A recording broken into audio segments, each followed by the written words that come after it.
এদিকে দমদমে বৃদ্ধা দম্পতি অস্ত্র দেখিয়ে লুঠের ঘটনা, রাতভর তল্লাশির পর আটক এক। দমদম থানায় ওই ব্যক্তিকে রাত থেকে জিজ্ঞাসাবাদ করা হচ্ছে এবং দমদম কাণ্ডে এখন পর্যন্ত একজনকে আটক করা হয়েছে। দমদমে বৃদ্ধা দম্পতিকে অস্ত্র দেখিয়ে লুঠের ঘটনা, রাতভর তল্লাশির পর একজনকে আটক করেছে পুলিশ। ওই ধৃত ব্যক্তিকে জিজ্ঞাসাবাদ করা হচ্ছে, রাতভর জিজ্ঞাসাবাদ করছে পুলিশ।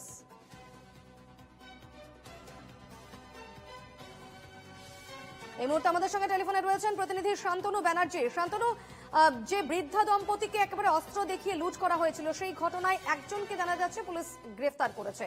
কে সেই ব্যক্তি এবং তাকে জিজ্ঞাসাবাদ করে কি তথ্য উঠে আসছে? দেখো, আক্রান্ত ব্যক্তি যে বাড়িতে থাকতো সেই বাড়ির একতলায় কয়েকজন ব্যাচেলার মেস করে থাকতো। তাদের মধ্যে একজন, যার সেদিন থাকার কথা ছিল, তিনি একটি সংস্থা ডেলিভারি বয়, এমনটাই জানা গেছে। তো সেই ডেলিভারি বয় কেন সেই মুহূর্তে ঘরে ছিলেন না এবং কেনই বা মানে আমরা কালকে ছবি দেখিয়েছিলাম যে সেই ঘরে যে দুটো বা তিনটি জানলা ছিল, সেই তিনটি জানলার মধ্যে দুটি জানলা কিন্তু ছিটকিনি দেওয়া ছিল এবং একটি জানলায় ছিটকিনি খোলা ছিল। তো কেন সেই পার্টিকুলার একটি জানলায় ছিটকিনি খোলা ছিল সেটা কিন্তু বাইরে থেকে ডাকাতরা কি করে বুঝলো এবং সেই জানলাটি খুলেই তারা কিন্তু ঘরে ঢোকে। তো এই বিষয়টি পুলিশকে তখনই ভাবিয়েছিল।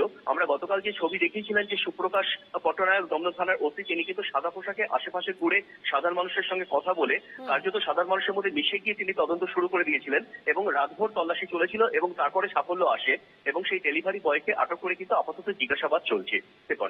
বেশ, ধন্যবাদ শান্তনু।